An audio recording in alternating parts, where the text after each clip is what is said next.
Oh, hello there, yes. It's a heat wave burning my back door, I think, today. Yeah, that's pretty warm, isn't it?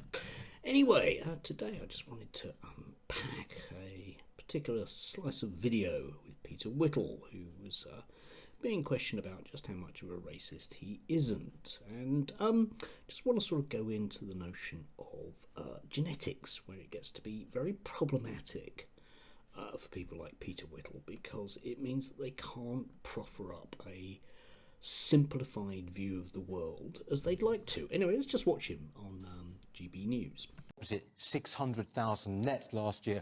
Why not make it 700,000? What's fundamentally wrong with having people of different colours, ethnicities, cultures in our country? But you've just said that. You've just said you want to say Britain for the British people. There's no such thing as the British people. For hundreds of years, we have been a mongrel nation, made up. We've been invaded multiple times. We've got a very wide ethnic mix, and you're obsessed with keeping anyone who's brown out. Is that what you're saying? A mongrel nation, Peter. Nikki, first of all, we are not a mongrel nation. Secondly, it might come as a surprise to you, but we haven't been invaded, right? And we haven't been invaded by the Romans. No one was talking about race or colour or any of those things. For your information, for your information, my partner is also an immigrant, right? So it doesn't. So what's the problem with immigration then? Listen, the fact is that when you have that many people every year coming in, right, and this is a mainstream view, I would add, 70% of the country feels that immigration is way too high. According to who? They are not all bigots and racists. According to who, though, Peter? Wait, you've just pulled that statistic out of thin air. The fact is that we should be training our own people and we should be paying them the proper rate. We cannot go on with a model, which is what this government appears to be suggesting, of simply bringing in more and more people to do jobs, these vacancies, which I admit are there, but the fact is we've got to look to our own people here first. OK, Peter Whittle, Nikki Hodgson, a lively round one. Yes, there you have it. We're not a mongrel nation and we haven't been invaded, except, of course, all people are mongrels. There is no genetic purity. I'll use myself as an example. My DNA, according to 23andMe, is 100% Northwestern European. You can see it on the screen here. 98.8% British and Irish, with markers that kind of associate with Greater London, and a smattering of French and German, wherever that comes from.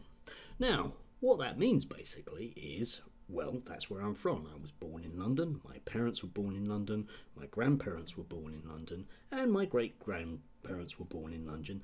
My great-great-grandparents, at least some of them, moved from what I believe is rural East Anglia to London. So that takes us back sort of pre-1800.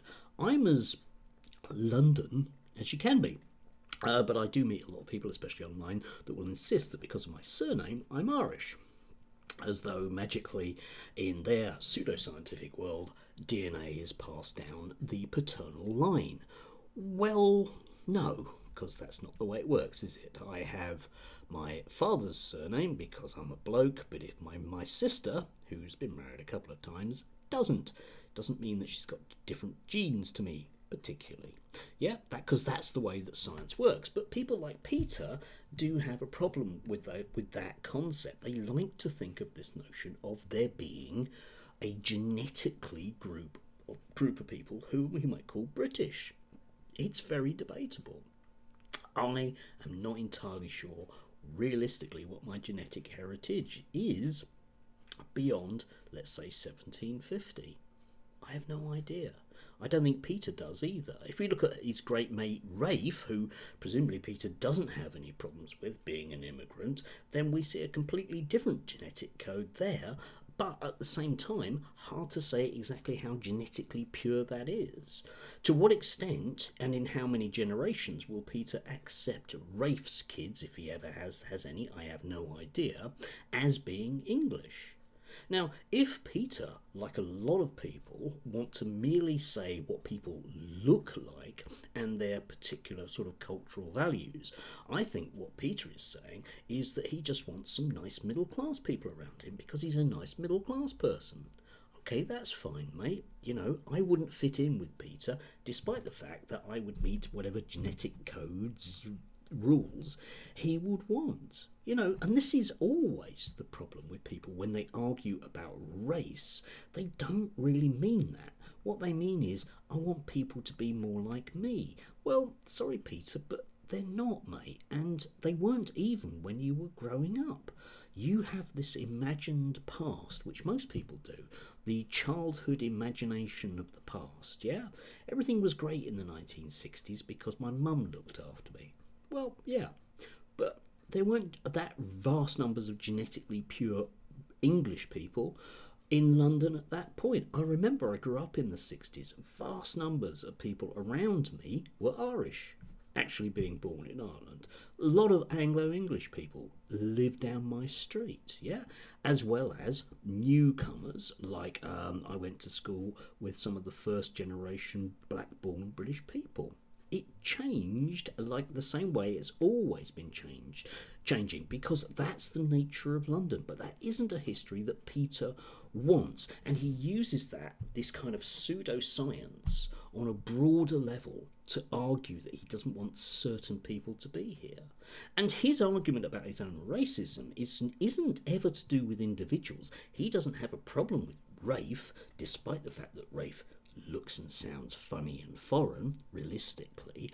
His argument is a bit like, it reminds me of my mum's, is, oh, no, I don't mind black people I know, I just don't want the ones I don't know.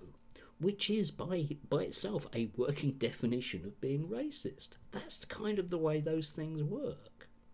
I don't know, it would be nice if these people actually dealt with some form of reality. You can look up basic modern ideas about genetics, all right? We've moved on from the 1930s, okay? Yeah, we don't have these ideas of races anymore because life is more complicated than that. This is the problem with DNA tests. One of the reasons why the far right, like the BNP and people like that, don't bang on about this stuff anymore is because we know full well that an awful lot of those people who regard themselves as genetically pure are anything but. Statistically speaking, if you look at the percentage of white European blood in the average black American, it's about 25%. So just how black are they? And the answer is, it's a cultural thing. That's what it comes down to.